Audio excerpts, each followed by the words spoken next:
வணக்கம் நண்பர்களே. வாக்குண்டாம் நல்ல மனமுண்டாம் மாமலரால் நோக்குண்டாம் மேனில் உறங்காது பூக்குண்டு துப்பார் திருமேனி கும்பிக்கையான் பாதம் தப்பாமல் சர்வாத மக்கள். நண்பர்களே, நான் போன வாரம் ஒரு வீடியோ போட்டு எல்லாருக்கும் அமைச்சிருந்தேன். ஏக லக்னம் ஏக ராசி, அதை எல்லாரும் பார்த்துருப்பீங்கன்னு நினைக்கிறேன். மெயினாக பார்த்தீங்கன்னா நம்ம வந்து காலபுருஷ தத்துவத்தை வச்சு தான் எல்லா விதிகளையும் வந்து டிரைவ் பண்ணுறோம். ஸோ அதே மாதிரி தான் ஏக லக்னம் ஏக ராசியை காலபுருஷ தத்துவத்தை வச்சு டிரைவ் பண்ணி ஒரு வீடியோ போட்டிருந்தேன்.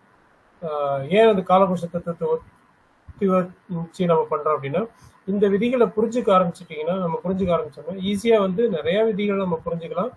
ஈஸியாக ஜாதகம் பார்க்கறதுக்கும் பொருத்தம் பார்க்கறதுக்கும் வந்து உபயோகமாக இருக்கும். உதாரணத்துக்கு பார்த்தீங்கன்னா, காலபுருஷ தத்துவத்துப்படி 2-7 நல்லா இருந்ததுன்னா திருமண வாழ்க்கை நல்லா இருக்கும் அப்படின்றத நம்ம சொல்கிறோம். இங்கே 2-7 பார்த்தீங்கன்னா காலபுருஷ தத்துவத்துப்படி ரிஷபமும் துலாமும் வரும், சுக்கிரன். அதே மாதிரி பெண் ராசிக்கு செவ்வாயும் விருச்சிகமும் மேஷமும் வரும். இவங்க 2 பேரும் பொதுவாக பார்க்கும்போது சஷ்டாஷ்டகமாக தான் இருப்பாங்க. ஆனால் இவங்க சஷ்டாஷ்டகமாக இருந்தாலும் நல்ல நிலைமைகள் இருக்கிறாங்க, சாரம் கொடுத்தவர் நல்லா இருக்காரு, வீடு கொடுத்தவர் நல்லா இருக்காரு அப்படின்ற பட்சத்தில் எந்த விதமான பிரச்சனைகளும் இல்லை. நார்மலாக நல்லபடியாகவே திருமணங்கள் நடக்கும். திருமணங்கள் நடக்கிறதுக்கு வாய்ப்புகள் உண்டு. காலகாலத்திலையும் திருமணங்கள் நடந்திருக்கு. ஆனால் இவங்க 2 பேரும் ஒருத்தருக்கு ஒருத்தர் வக்ரமானால் என்ன பிரச்சனை வரும் அப்படின்றத நம்ம பார்த்தோம். அதாவது காலதாமம், திருமணம், பிரிவுகள் இதெல்லாம் வருது. ஸோ இந்த ஆஸ்பெக்ட்ல தான் காலபுருஷ தத்துவத்தை நம்ம வந்து இணைச்சி எடுத்துட்டு போகிறோம். இப்போ உதாரணத்துக்கு எடுத்துக்கிட்டிங்கன்னா 3 8ஆம் அதிபதிகள். காலபுருஷ தத்துவத்தை 3-8ன்றது 6-8 தான் இருக்கும், விருச்சிகமும் மிதுனமும். ஆனால் இவங்க ஒருத்தருக்கு ஒருத்தர் 6-8 இருந்து அதில் ஒருத்தர் வக்ரமானால் என்ன மாதிரியான விளைவுகள் வரும் நீங்களே சொல்லுங்க. ஒரு சிலர் சொன்ன விதிகளை பார்த்தீங்கன்னா, இவங்க வந்து வீடு மாத்துறாங்க, வீடு மாற்றும் போது பிரச்சனை வரும், பத்திரப்பதிவுகள் பிரச்சனை வரும், வெளியூர் மாமனார் சார்ந்த பிரச்சனைகள் வரும், வெளியூர் போகும்போது பிரச்சனை, இந்த மாதிரி நிறைய பேர் சொன்னீங்க. அது ஒரு விதத்தில் அது கரெக்டு தான். ஆனால் மெயினாக பார்த்தீங்கன்னா 3ன்றது 8க்கு 8 அப்படின்ற போது ஆயுள் சார்ந்த குற்றங்களை அங்கே கொடுத்துரும். அதாவது 3ஆம் அதிபதியும் 8ஆம் அதிபதியும் ஒருத்தருக்கு ஒருத்தர் வக்ரமாக இருந்து அங்கே ஒருத்தருக்கு ஒருத்தர் 6-8 இருந்து ஒருத்தர் வக்ரமானால் அங்கே ஆயுள் சார்ந்த குற்றத்தை கொடுத்துரும் அப்படின்றது தான் கான்செப்ட். அடுத்து பார்த்தீங்கன்னா 4-9 காலபுருஷ தத்துவத்துப்படி பார்த்தீங்கன்னா கடகமும் தனுசும் வரும், சந்திரனும் குருவும் வருவாங்க. ஆனால் இவங்க 2 பேரும் 6-8 தான் இருப்பாங்க. 4ஆம் இடம் வந்து கடகம், தனுசு வந்து 6-8 தான். ஆனால் இவங்க 2 பேரும் 6-8 இருந்து, அதாவது 4ஆம் அதிபதியும் 9ஆம் அதிபதியும் 6-8 இருந்து அதுல ஒருத்தர் வக்ரம் ஆயிட்டா அது தம்பதிகள்னா அப்பா அம்மான்னு வச்சுங்களேன், அப்பா அம்மாக்குள்ள ஒரு பிரிவினைகளை கொடுக்குது. அல்ல அப்பா அம்மாவோட இது சேர்ந்து இல்லாம வாழ்க்கையை கொடுக்குது, இல்ல தனித்து சிங்கிள் பேரண்ட் ஆயிருக்காரு அப்படின்றத இண்டிகேட் பண்ணுது. ஸோ இதை வச்சுட்டு நம்ம மற்ற விதிகளை ஆராய்ச்சி பண்றதுக்கு ஈஸியா இருக்கும். அதனால காலபுருஷ தத்துவத்து அடிப்படையில எல்லா விதிகளையும் எடுக்கிறதுக்கு முயற்சி பண்ணுங்க. அந்த விஷயத்தை நோக்கி திங்க் பண்ண ஆரம்பிச்சிங்கனாலே நிறைய விஷயங்கள் நமக்கு புலப்பட ஆரம்பிக்கும். அதுதான் நான் சொல்ல வரேன். அடுத்து நம்ம வந்து பிபிடி ஷேர் பண்ணிட்டு நமக்கு மற்ற ஆஸ்பெக்டை பார்க்க ஆரம்பிச்சிடும்.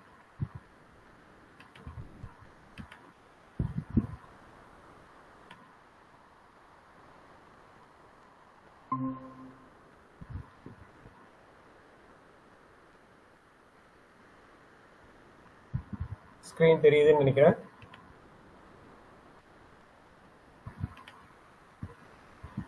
தெரியாதவங்க சொல்லுங்க. ஒரு நிமிஷம்.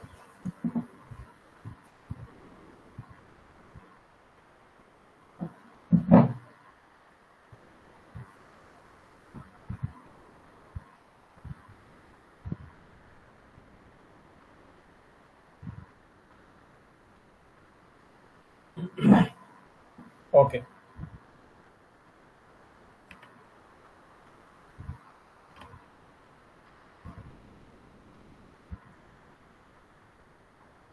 இப்போ நம்ம வந்து போன வாரம் என்னென்ன பார்த்தோமோ அதெல்லாம் ஒரு வாட்டி திருப்பி பார்த்துட்டு கான்செப்டுக்குள்ளே போயிடுவோம். ஓகே, ஸோ போன வாரம் நம்ம என்ன பார்த்தோம்? செவ்வாய் தேய்பிறை சந்திரன் சேர்க்கை வந்து கேந்திரத்தில் இருந்ததுன்னா பிரச்சனை கொடுக்கும். சேர்க்கை 1, 4, 7, 10 தேய்பிறை சந்திரனோட செவ்வாய் இருந்தால் ஒரு பாதிப்பை கொடுக்குது அப்படின்றத பார்த்தோம். ஏன் தேய்பிறை சந்திரன் அப்படின்னு பார்த்தீங்கன்னா வளர்பிறை சந்திரனுக்கு 1, 4, 7, 10ல ஒரு கிரகம் இருந்து அந்த கிரகம் ஆட்சி உச்சம் ஆயிடுச்சுன்னா அது வந்து யோகத்தை கொடுக்கும். அதனால தேய்பிறை சந்திரனுக்கு மட்டும்தான் இந்த விதி பொருந்தும். அடுத்து செவ்வாய் பாதகஸ்தானத்தில் இருந்தாலும் தோஷம் தருகிறார் அப்படின்றத பார்த்தோம்.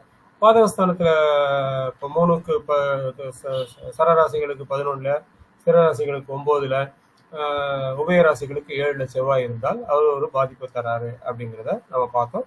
உதாரண சாட்லாம் நமக்கு இதுக்கு பார்த்தோம். அதே மாதிரி செவ்வாய் பாவகர்த்தாரி தோஷம் பாவகர்த்த யோகத்தில் இருந்தாலும் தோஷம் தருகிறது, பாதிப்பை தருகிறது அப்படிங்கிறத பார்த்தோம். பாவகர்த்தாரின்னும் போது பார்த்தீங்கன்னா சூரியன், தேய்பிறை சந்திரன், சனி மற்றும் ராகு கேதுக்கள் இவங்க இடையில செவ்வாய் மாட்டிக்கிட்டாருன்னா கண்டிப்பா இது ஒரு தோஷத்தை கொடுக்குது, பாதிப்பை கொடுக்குது அப்படிங்கிறத பார்த்தோம். செவ்வாயினால் வரக்கூடிய பாதிப்புகள் என்னென்ன பாதிப்புகள் வரும்? நார்மலா பார்த்தீங்கன்னா மஜ்ஜை பிரச்சனைகள், எலும்புல பிரச்சனை, பல்லுல பிரச்சனை, ரத்தம் சம்பந்தமான பிரச்சனைகள், இந்த மாதிரி பிரச்சனைகளை வருது. அது 2 பேர் ஜாதகத்திலையும் ஒரே மாதிரி இருக்கும்போது அது ஒரு பாதிப்புகளை கொடுக்குது, தாம்பத்திய உறவுகளை ஒரு பாதிப்பை கொடுக்குது அப்படிங்கிறத நம்ம பார்த்தோம். அடுத்து சூரியன் செவ்வாய் விதவா யோகமா அப்படின்னா இல்ல. சூரியன் செவ்வாய் விதவா யோகம்னா எல்லா இடத்துலயும் இப்படி வர்றதில்ல, ஏதோ ஒரு 1-2 இடத்துல வருது. அதை வந்து பின்னாடி நம்ம பார்க்கும்போது அதை பார்க்கலாம். ஆனா பொதுவா பாத்தீங்கன்னா சூரியன் செவ்வாய்ன்றது விதவா யோகம் இல்லை. நம்ம ஒரு சார்ட்டை கொடுத்துற தம்பதிகளோட சார்ட் 2 சார்ட் கொடுத்து கூட அதுல பார்த்தோம். ஒருத்தருக்கு வந்து 2 பேருக்குமே வந்து சூரியன் செவ்வாய் சேர்ந்துதான் இருந்தது. இது என்னென்ன மாதிரியான பாதிப்புகளை கொடுக்குது அப்படின்றத நம்ம பார்க்கும்போது பாத்தீங்கன்னா ஒண்ணு வந்து இவங்களுக்கு எலும்பு சம்பந்தமான பிரச்சனைகளை கொடுக்குது. அதாவது 2 பேருமே இல்ல 2 பேர்ல யாராவது ஒருத்தர் வாழ்நாள் முழுக்க கால் வலினாலேயோ இல்ல முட்டி வலியினாலேயோ இல்ல மஜ்ஜை தேவையினாலேயோ இல்ல உடல் உபாதைகள்னால ஏதோ ஒரு உபாதைகள்னால இவங்க வந்து மருந்து மாத்திரைகள் லைஃப் லாங் எடுக்கிறதுக்கு வழிகளை கொடுக்குது. இல்ல செவ்வாய் வந்து 2 பேருக்கும் இருக்கும்போது ஒருத்தருக்கு நல்ல அரசாங்க உத்தியோகத்தை கொடுத்துட்டு இன்னொருத்தர் வந்து வேலை இழப்பை செய்ய வச்சு அவங்க, அதாவது மனைவிக்கு அரசு உத்தியோகத்தை கொடுக்குது, மனைவி டாக்டரா இருக்கிறாங்க, இன்னொருத்தர் வேலை இல்லாம அவருக்கு ஹெல்ப் பண்ணிட்டு இருக்காங்க. அடுத்த கேஸ்ல நம்ம என்ன பார்த்தோம்? சூரியன் செவ்வாய் சேர்ந்திருக்க கேஸ்ல இந்த அம்மா வந்து அரசு உத்தியோகத்துல இருக்காரு, அவருங்க வந்து வெளிநாட்டுல இருக்காரு, அவர் வெளிநாட்டுக்கு போய் பிரிஞ்சிருக்காங்க, வருஷத்துக்கு ஒரு வாட்டி வந்து சேர்ந்துக்கிறாங்க. இந்த மாதிரி விளைவுகளை இந்த சூரியன் செவ்வாய் சேர்க்கை கொடுக்குது. அதனால 2 பேருக்குமே இந்த சூரியன் செவ்வாய் சேர்க்கை இல்லாம பாத்துக்கிறது நல்லது. அப்படி இருந்தாலும் இது விதவா யோகத்தை கொடுக்கறது இல்ல, இது வந்து வேற மாதிரியான விஷயங்களை கொடுக்குது அப்படின்றத பார்த்தோம். இதை நீங்க கண்டிப்பா வரக்கூடிய ஜாதகருக்கு சொல்லுங்க. அடுத்து நம்ம டிப்ஸை பார்த்துட்டு அடுத்த கான்செப்டுக்குள்ள போயிடுவோம். செகண்ட் பார்ட்ல ஃபர்ஸ்ட் பார்ட்டுக்குள்ள டிப்ஸை பார்த்துருவோம். இப்ப இந்த டிப்ஸ்ல பாத்தீங்கன்னா சனி, சந்திரன் மற்றும் ராகு கேதுவுடன் இருந்து 2-7 இருக்க வயது மூத்த கலத்திரம். அதாவது நம்ம என்ன பார்த்தோம் இதுக்கு முன்னாடி? வயது மூத்த கலத்திரம் அப்படின்னு பார்க்கும்போது சனி 8ஆம் அதிபதியாவோ சனி 8ல இருந்தாலோ இல்ல சனி 7ல இருந்தாலோ வயது மூத்த கலத்திரம், வித்தியாசமான திருமணங்களை பண்ணணும் அப்படின்றத பார்த்தோம். மிதுன லக்னம், கடக லக்னம், சிம்ம லக்னம், இதுக்கு கண்டிப்பா வந்து வித்தியாசமான கலத்திரம் அமையிறது நல்லது அப்படிங்கிறத உதாரண ஜாதகத்தோட பார்த்தோம். சச்சின் டெண்டுல்கர் ஜாதகம் மற்ற ஜாதகத்தோட நம்ம பார்த்தோம். அடுத்தது வந்து பாத்தீங்கன்னா சனி 8ல இருந்தாலும் தோசை கொடுக்குது அப்படின்றத பார்த்தோம். ஆனா குறிப்பா சனி, சந்திரன், ராகு கேதுவோட சேர்ந்து 2-7ல இருந்தா கண்டிப்பா அது ஒரு மூத்த கலத்திரத்தை கொடுத்துருது அப்படிங்கிறத நாம பாக்குறோம். இதுக்கு உதாரண ஜாதகம் கொடுக்கறது இல்லை, கொடுக்கல, ஏற்கனவே நமக்கு தெரிஞ்சதுனால அது கொடுக்கல. அடுத்த டிப்ஸ், 7ஆம் அதிபதி நின்ற வீட்டிற்கு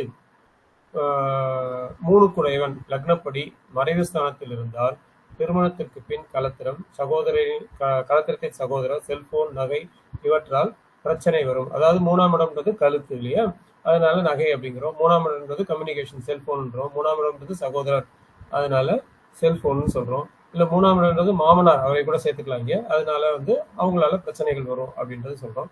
அது மறைவு ஸ்தானத்துல இருக்கக்கூடாது. அதாவது 7ஆம் தேதி நின்ற வீட்டுக்கு 3 குடையவன் மறைவு ஸ்தானத்துல இருக்கக்கூடாது அப்படிங்கிறது தான் இங்க ஒரு கான்செப்ட். இந்த மாதிரி இருக்கும்போது இதை நீங்க முன்னாடியே திருமணம் ஆகக்கூடிய தம்பதிகளுக்கோ இல்ல அவங்க உறவினர்களுக்கோ சொல்லிட்டீங்கன்னா அவங்க இதுக்கு ஏற்ற மாதிரி அட்ஜஸ்ட் பண்ணிட்டு போறதுக்கு கண்டிப்பா நினைப்பாங்க. அது வந்து வந்து திருமண வாழ்க்கையில ஒரு பிரச்சனைகள் கொடுக்காது. இல்லாட்டி நார்மலா பாத்தீங்கன்னா ஒரு சின்ன பிரச்சனை வந்து பெருசா பூதாகரமா வெடிச்சு அதனால வந்து திருமண முறிவுகள் ஏற்படுறது இந்த காலத்துல நம்ம பார்த்துட்டு இருக்கோம். ஸோ வரக்கூடிய ஜாதகங்கள்ல நம்ம இதை ஒரு டிப்ஸாவே அவங்களுக்கு கொடுத்துடலாம். ஒரு கவுன்சிலிங் கொடுத்தோன்னு வச்சுங்களேன், அது வந்து நல்லபடியா அமையுது. இந்த ஜாதகத்துல பாத்தீங்கன்னா 7ஆம் அதிபதின்றது சனி. சனி நின்ற இடம் வந்து கும்பம். அதுக்கு 3ஆம் இடம்ன்றது செவ்வாய். அவர் லக்னப்படி 8ல மறைஞ்சிடுறாரு. ஸோ இந்த மாதிரி மறையும் போது இது சார்ந்த பிரச்சனைகள் வருது. என்னென்ன பிரச்சனைகள் வருது நமக்கு? ஒன்று களத்திரத்தால பிரச்சனை வருது, இல்லை களத்திர சகோதரனால பிரச்சனை வருது, இல்லை செல்போன் நகை போன்ற பிரச்சனை, இல்லை மாமனார் பிரச்சனை அந்த மாதிரி வரும் அப்படின்றத சொல்லலாம். அடுத்து, ஒருவர் ஜாதகத்தில் 8ஆம் இடம் பாதிக்கப்பட்டால் புத்திரதோஷம் அல்லது தடை இருக்கும். உயிர் உண்டாவதும் உயிர் பிரிவதும் 8ஆம் இடமே. அதாவது பொதுவாக பார்த்தீங்கன்னா 8ஆம் இடம் அப்படின்றது தான் நம்ம வந்து ஆயுள் பாவம் அப்படின்றோம். இந்த ஆயுள் பாவம் தான் ஒருத்தரோட உயிர் பிரியறதுக்கு நமக்கு இண்டிகேட் பண்ணுது அப்படிங்கிறத நம்ம 8ஆம் ஆயுள் அப்படின்னாலும் 8ஆம் பாவத்தை வச்சு நம்ம அனலைஸ் பண்றோம். அதே மாதிரி ஒரு உயிர் உண்டாகிறதுக்கும் 8ஆம் பாவம் தான் நமக்கு உறுதுணையா இருக்கு. எப்படி அப்படின்னு பார்த்தோம்னா காலபுருஷ தத்துவத்துக்கு 8ஆம் இடம் அப்படின்றது 2 பேரோட மர்மஸ்தானத்தை குறிக்குது. ஸோ அந்த உயிர் உண்டாகிறதுக்கான விளைவுகளை ஏற்படுத்தக்கூடியது 8ஆம் இடம். ஸோ அது நல்லா இருக்கணும், 2 பேருக்கும் நல்லா இருக்கணும். அப்படி அது நல்லா இல்லாத பட்சத்துல இது புத்திர தோஷத்தை கொடுக்குது, இல்லை புத்திர தடையை கொடுக்குது. நிறைய ஜாதகங்களை, திருமணம் ஆகாத ஜாதகங்களை பார்க்கும்போது பார்த்தீங்கன்னா இந்த 8ஆம் இடம் பாதிக்கப்பட்டிருக்கு அப்படின்றதுனால அது புத்திர தோஷத்தை கொடுக்கறதுனால அவங்களுக்கு ஒன்று காலதாமதமான திருமணத்தை கொடுக்குது, இல்லை திருமணமே இல்லாம இருக்கிறாங்க. நெக்ஸ்ட் பார்த்தீங்கன்னா பெண்ஜாதகத்தில் 3 அல்லது 8க்கு சனி தொடர்பு கொண்டு மற்றும் தனுசு அல்லது குரு பாதித்தால் வயது மூத்த கணவர். அதாவது நம்ம இதுக்கு முன்னாடி என்ன பார்த்தோம்? வயது மூத்த கணவர் இல்லை வித்தியாசமான கலத்திரம் அப்படின்னும் போது 8ஆம் இடத்தோட சனி வந்து தொடர்பு பெறுறத பார்த்தோம். அது ரெண்டு பேருக்குமே பொருந்தும். ஆண் ஜாதகத்துக்கும் பொருந்தும், பெண் ஜாதகத்துக்கும் பொருந்தும். ஆனா பெண்ணுக்கு அப்படின்னு எடுக்கும்போது பாத்தீங்கன்னா 3ஆம் இடம் பாதிச்சாலும் இந்த விதியை நம்ம கொண்டு வந்துடலாம். அதாவது 3 அல்லது 8க்கு சனி தொடர்பு கொண்டு மற்றும் தனுசு அல்லது குரு பாதித்தால் மூத்த கணவர், வயது மூத்த கணவர் அப்படின்றோம். அதாவது பெண்ணுக்கு மட்டும்தான் இதை சொல்றோம். ஆணுக்குன்னும் போது நம்ம 8ல சனி தொடர்பை மட்டும் எடுத்துக்கிறோம். இங்க பாருங்க, இந்த ஜாதகத்துல இது பெண் ஜாதகம், மகர லக்னம், 3ல வந்து சனி இருக்காரு.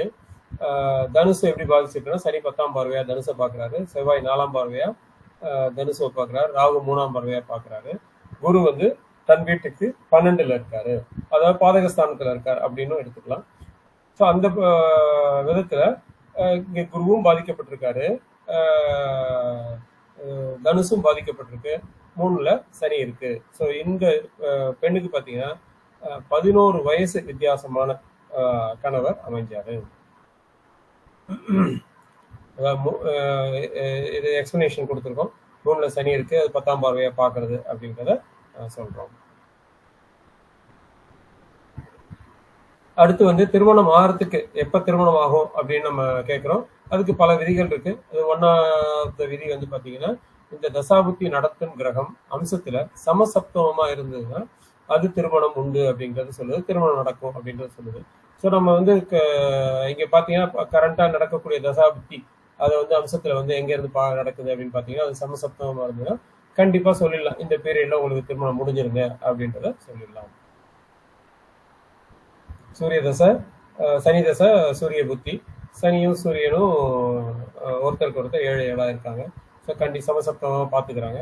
ஸோ கண்டிப்பா இந்த ஜாதகருக்கு இந்த பீரியட்ல திருமணம் முடிஞ்சிடும் அப்படிங்கிறத நம்ம சொல்லலாம். ஓகே, அடுத்து பார்த்தீங்கன்னா 3லிருந்து தசா புத்தியை நடத்தும் போது பிரிந்து வழக்கு நடத்தும். இது போன வகுப்பில் நம்ம பார்த்தோம். நிறைய பேர் இதை கேள்வியாவே கேட்டாங்க. ஸோ 3லேருந்து பெரிய கிரகங்களோட தசை நடக்குது, சுக்கிர தசை நடக்குது, புதன் தசை நடக்குது, சனி தசை, ராகு தசை, குரு தசை, இதெல்லாம் நடக்கும்போது 3லேருந்து நடக்குது. ஒரு பெரிய தசா பீரியட் இது. இந்த பீரியட்ல இந்த 18 வருஷமோ 16 வருஷமோ நம்ம திருமணம் பண்ணாம இருக்க முடியுமா அப்படின்னா அது கஷ்டம்தான். ஆனா புத்திநாதனும் எங்க இருக்காரு அப்படின்றத பார்க்கணும். அந்த புத்திநாதன் வந்து இப்ப உதாரணத்துக்கு கன்னியில இருக்காரு அப்படின்னா கண்டிப்பா 3லேருந்து தசை நடத்தும் போது புத்திநாதன் 8 இருந்தாலும் நம்ம பண்ணக்கூடாது, 3லேயே புத்திநாதன் இருந்தாலும் பண்ணக்கூடாது, புத்திநாதன் கன்னியில இருந்தாலும் அந்த காலத்துல பண்ணக்கூடாதுன்னு சொல்றோம். பட் இவங்களுக்கு வந்து புரிய வச்சோம்னா போதும். ஓரளவுக்கு புரிய வச்சு இந்த பீரியட்ல வந்து கண்டிப்பா பிரிவினைகள் உண்டு. அதாவது ஒரு சிலருக்கு லவ் மேரேஜ் பண்ணிக்கிறதுக்கு வந்து கேட்டுட்டு இருப்பாங்க. நாங்க லவ் பண்ணிட்டோம், இப்ப பண்ணி ஆகணும், வீட்டுல வந்து பண்ணக்கூடாதுன்றாங்க, ஜூசியட் பண்ணக்கூடாது அப்படின்றாங்கன்னா அவங்களுக்கு உட்கார வச்சு கவுன்சிலிங் கொடுக்கலாம். கவுன்சிலிங் கொடுத்து இந்த பிரச்சனைகள் வரும், அந்த பாவத்துக்கு ஏற்ற மாதிரி நீங்க எடுத்துக்கங்க, எடுத்துட்டு இந்த பிரச்சனைகள் வரும், பிரிவினைகளுக்கு இதை கண்டிப்பா கொடுக்கறதுக்கு வாய்ப்புகள் இருக்கு.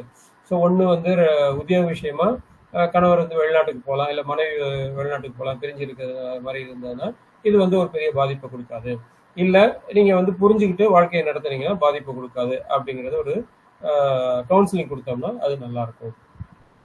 இந்த ஜாதகத்துல பாருங்க, நம்ம வந்து லக்னம் வந்து கும்ப லக்னம், சனி வந்து 2ல இருக்காரு, புத்திநாதன் வந்து கன்னியில இருக்காரு. புத்திநாதன் கன்னியில இருக்கும்போது நம்ம முடிஞ்ச வரைக்கும் இதை வந்து அந்த காலத்தை ஒண்ணு அனுசரிச்சு போங்க, இல்ல தள்ளி போடுங்க. ஏன் சொல்றோம் அப்படின்னா காலபுருஷ தத்துவப்படி சுக்கிரன் நீசமாற இடம் வந்து கன்னி. அதுல இருந்து ஒருத்தர் புத்தி நடத்தும் போது முடிஞ்ச வரைக்கும் திருமணம் அந்த பீரியட்ல நடத்தாம இருக்கிறது நல்லது. இல்ல அப்படி நடத்தியே ஆகணும்ன்ற கட்டாயம் வரும்போது அவங்களுக்கு அதை சொல்லிடுறது நல்லது. அடுத்து பாத்தீங்கன்னா இங்க வந்து சனி லக்னத்துக்கு 3ல இருக்காரு, சூரியன் வந்து இதுலயே இருக்காரு, கன்னியில இருக்காரு. ஸோ இந்த பீரியட்ல கண்டிப்பா நடத்தாம இருக்கிறது நல்லது. அப்படி நடத்தணும் அப்படின்ற கட்டாயத்துக்கு வரும்போது நம்ம அவங்களுக்கு கவுன்சிலிங் கொடுக்கறது நல்லது. அடுத்து பாத்தீங்கன்னா திருமணம் எப்ப பண்ணக்கூடாது அப்படிங்கிறத பாக்குறோம். இந்த ஜாதகத்தை பொறுத்த வரைக்கும் பாத்தீங்கன்னா இவர் வந்து ஞாயிற்றுக்கிழமை பிறந்திருக்காரு. ஞாயிற்றுக்கிழமை பிறந்தவர் வந்து பாத்தீங்கன்னா சூரியன் வந்து ஞாயிறுக்கு வந்து இது வந்து சூரியன் வந்து லக்னத்துக்கு 7ல இருக்கு. அது 7ல இருந்தாலும் அது சதுர்த்த திரிசூனியத்துல வந்து மாட்டிச்சு. இப்போ கிழமைநாதன் நல்லா இருக்கணும் அப்படின்றத நம்ம முதல் வகுப்புல எடுக்கும்போதே நம்ம பார்த்தோம். கிழமைநாதன் வந்து ஒருத்தருக்கு நல்லா இருந்தா அது வந்து எல்லா விதமான தோஷங்களையும் நிவர்த்தி செஞ்சிருது அப்படிங்கிறத பார்த்தோம். ஸோ இங்க வந்து கிழமைநாதன் அப்படின்றவர் நல்லா இல்லை. கிழமைநாதன்றது பாத்தீங்கன்னா இங்க வந்து திரிசூனியத்துல வந்து மாட்டிக்கிட்டாரு. அதனால இவருக்கு கண்டிப்பா ஞாயிற்றுக்கிழமை திருமணம் பண்ணக்கூடாது. அதாவது சூரியன் வந்து கிழமைநாதன், அவர் திரிசூனியத்தில் இருக்கார், ஞாயிற்றுக்கிழமை பண்ணக்கூடாது. அதே மாதிரி 7ஆம் அதிபதி பாத்தீங்கன்னா திரிசூன்ய அதிபதி, அவர் வந்து எங்க இருக்காரு? 8ல இருக்காரு. 8ல யார் கூட இருக்காரு? சுக்கிரன் கூட இருக்காரு. ஸோ கண்டிப்பா இவங்களுக்கு ஞாயிற்றுக்கிழமை இல்ல புதன்கிழமை இல்ல வந்து வெள்ளிக்கிழமை திருமணம் பண்ணக்கூடாது அப்படிங்கிறத நாம அவங்களுக்கு புரிய வச்சிடணும். அது நல்லது. ஏன் அப்படின்னா இப்ப ஒரு சில கிழமைகள்ல ஒரு சில லக்னத்துல நம்ம பண்ணும்போது நம்ம எவ்வளவுதான் திருமணம் வந்து நல்லா பார்த்து திருமணம் பண்ணாலும் அவங்களுக்கு அது பிரிவினையை கொடுக்குது. உதாரணத்துக்கு நான் 2015 ஒரு ஜாதகம் பார்த்தேன். அந்த ஜாதகத்தை பார்த்து அவங்களுக்கு சொல்லும் போது 5 பொருத்தம் தான் இருந்தது. 2 பேருக்குமே புத்திரம் சம்பந்தமான தோஷங்கள் இருந்தது. அதுக்கான பரிகாரங்களை சொல்லிட்டு நீங்க வந்து இன்னும் ஒரு வருஷம் பொறுத்து இருந்தீங்கன்னா அதுக்கப்புறம் பண்ணிக்கலாம், இப்போதைக்கு நடக்க தசாபுத்திகளும் நல்லா இல்லை, கொஞ்சம் பொறுத்துருங்க அப்படின்னு சொன்னேன். ஆனா அவங்க வந்து வேற ஒரு ஜோசியத்தை போய் பார்த்துட்டு டிவியில வரக்கூடியவர், அவர் புகழ்பெற்றவர், அவர் சொல்லியிருக்காரு இவர் நல்லது அப்படின்றாரு. அவர் 8, நான் வந்து 5ன்னு சொன்னா அவர் 8 பொருத்தம் இருக்குன்னு சொல்லியிருக்காரு, அதனால நாங்க பண்றோம்னு சொல்லிட்டு போய் பண்ணிட்டாங்க. ஆனா அதுல பெரிய தப்பு அவங்க என்ன பண்ணாங்க அப்படின்னா அந்த லக்னம் முகூர்த்த லக்னம் வந்து இந்த பெண்ணோட திரிசூன்யத்துல இருக்கிற மாதிரி பாத்துக்கிட்டாங்க. அவங்க பாத்துக்கல, விதி அமைச்சு கொடுத்துச்சுன்னு வச்சுக்கல. அது வந்து அவங்களுக்கு ஒரு 3 மாசம் கூட அந்த திருமண நிலைக்குல தெரிஞ்சுட்டாங்க. ஸோ நம்ம பண்ணக்கூடிய முகூர்த்தங்கள், முகூர்த்த லக்னம் இல்லை முகூர்த்த நேரம், அந்த நடக்கக்கூடிய கிழமைகள், இதெல்லாம் நம்ம ஜாதகத்துல எப்படி இருக்குன்றதை பார்த்துட்டு அதுக்கேற்ற மாதிரி அதை நம்ம அமைக்கும் போது வாழ்க்கை வந்து ரொம்ப ரொம்ப நல்லா இருக்கு அப்படிங்கிறது தான் கான்செப்ட். அதை வந்து நீங்க குறிச்சு வச்சுங்க. வரக்கூடிய ஜாதகம் இப்போ அவங்க உங்கள்கிட்டயே முகூர்த்தம் குறிக்கலனாலும் இந்த மாதிரி கிழமைகளை குறிக்காதீங்க, இந்த லக்னங்கள் வரக்கூடாது அப்படின்றத நீங்க எழுதி கொடுக்கறது நல்லது. அடுத்த கான்செப்ட், 3ஆம் அதிபதி நின்ற நட்சத்திர அதிபதி கேந்திர திரிகோணத்திலிருந்து ஆட்சி உச்சம் நட்பு பெற்று இருந்தால் வீரியம் உண்டு. அதாவது இது எல்லாமே இருக்கணும்ன்ற அவசியம் இல்லை, ஏதாவது ஒண்ணு இருந்தா கூட போதும். அதாவது 3ஆம் அதிபதி எங்க இருக்காரோ அவர் யார் காலில் இருக்காரோ அந்த சாரத்தை கொடுத்த கிரகம், அந்த சாரத்தை கொடுத்த கிரகம் கேந்திர திரிகோணத்துல, அதாவது லக்னத்துக்கு கேந்திர திரிகோணத்துல இருந்து ஆட்சியாவா இருக்கலாம், இல்ல உச்சமா இருக்கலாம், இல்ல நட்பா இருக்கலாம், இல்ல கேந்திர திரிகோணத்துல இருந்தா கூட போதும்.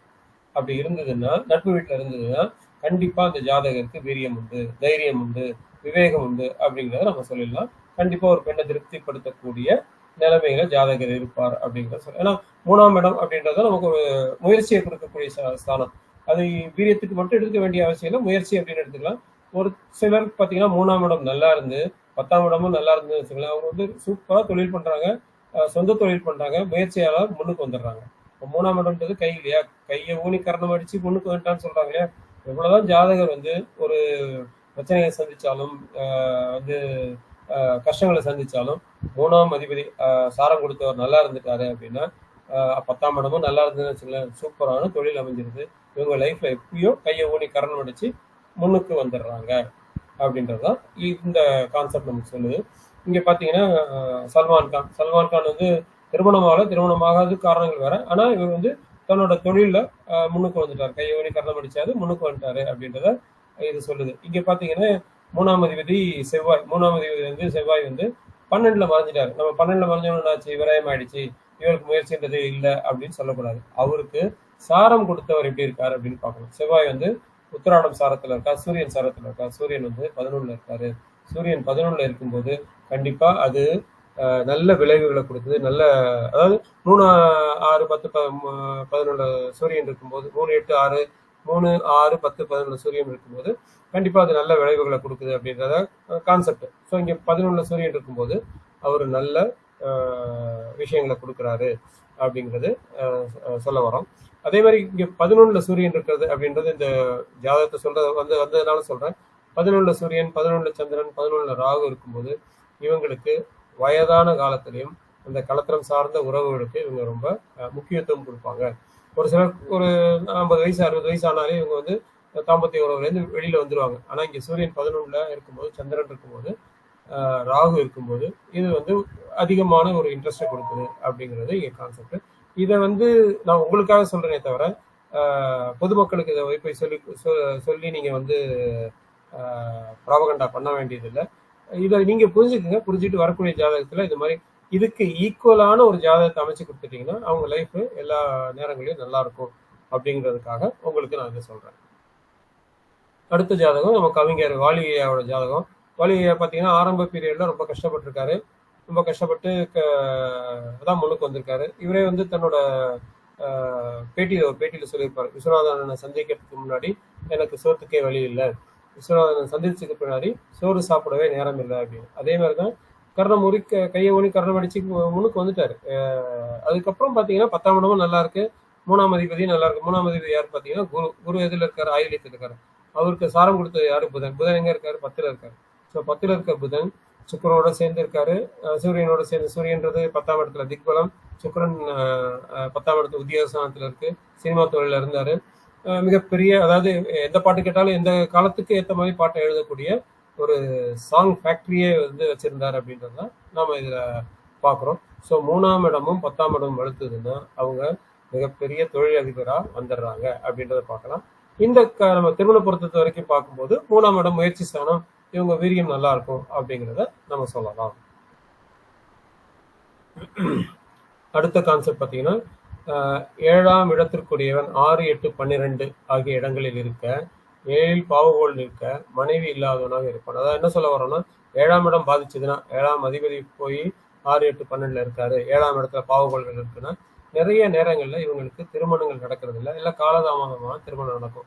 அதாவது 8ஆம் இடம் ஏற்கனவே சொல்லியிருக்கோம், 8ஆம் இடம் பாதிச்சுன்னா புத்திரம் பாதிக்கும் அப்படின்னு. அதே மாதிரி 7ஆம் அதிபதி வந்து 6, 8 மறைவுஸ்தானங்கள் போயிருந்தாருன்னா அந்த திருமணம் சார்ந்த விஷயங்கள்ல ஒரு காலதாமதமாகுது, இல்ல திருமணமே இல்லாம போகுது.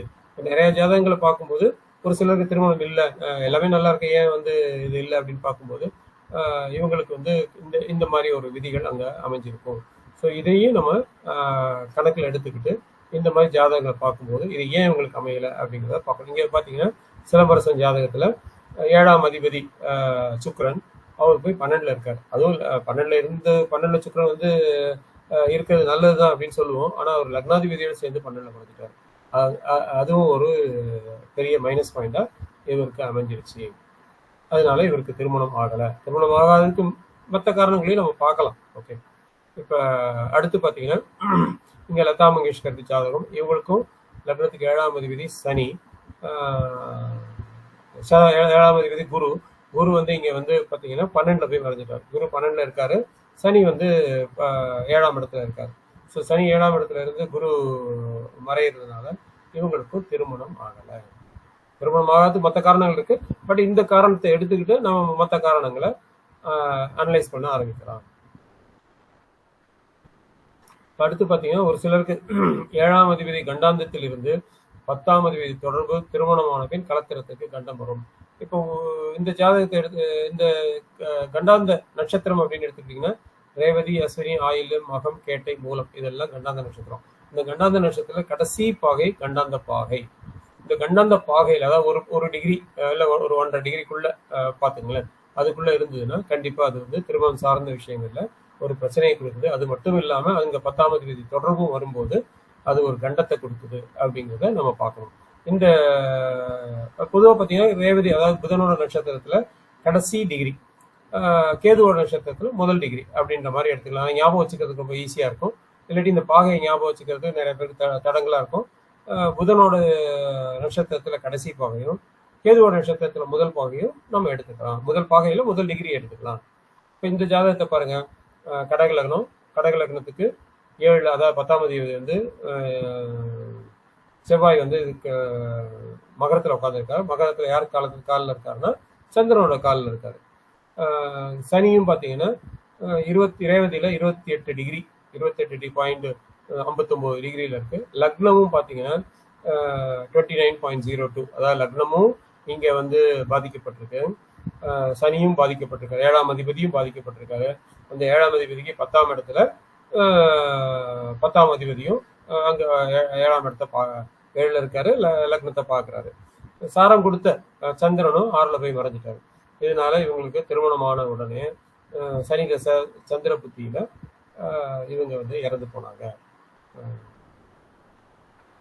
அப்படிங்கிறது பார்க்குறோம் நம்ம. ஸோ அதனால ஒரு ஜாதகம் வரும்போது அது கண்டாந்தத்தில் இருக்கா, 7ஆம் அதிபதி கண்டாந்தத்தில் இருக்கா, 2ஆம் அதிபதி கண்டாந்தத்தில் இருக்கா, அதுக்கு 10 தொடர்பு வருதா, ஸோ இதெல்லாம் பார்த்தீங்கனால ஈஸியாக இந்த திருமணம் வந்து இப்போ பண்ணலாமா, இல்லை காலம் கடந்து பண்ணலாமா, இல்லை வந்து அந்த புத்தி திசைகள் நடக்குதா, இந்த திசையில கொஞ்சம் அவாய்ட் பண்ணலாம் அப்படின்றத பார்க்கறதுக்கு இந்த பாயிண்ட் எல்லாம் உங்களுக்கு ரொம்ப ரொம்ப யூஸ்ஃபுல்லாக இருக்கும்.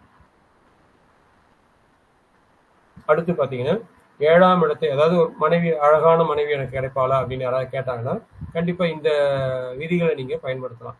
அதாவது 7ஆம் இடத்துல சுபகோள் இருந்து 7ஆம் அதிபதியை சுபகோள்கள் பார்த்து 7ஆம் அதிபதி இருக்கிற ராசி வந்து சுபரா இருந்த நட்பு வீடா இருந்து அப்படின்னா இது எல்லாமே ஒத்து வந்துச்சுன்னு வச்சுக்கோங்களேன், கண்டிப்பா மனைவி அழகா இருப்பார். மனைவி அழகா இருக்கிறதுக்கு நிறைய விதிகள் இருக்கு.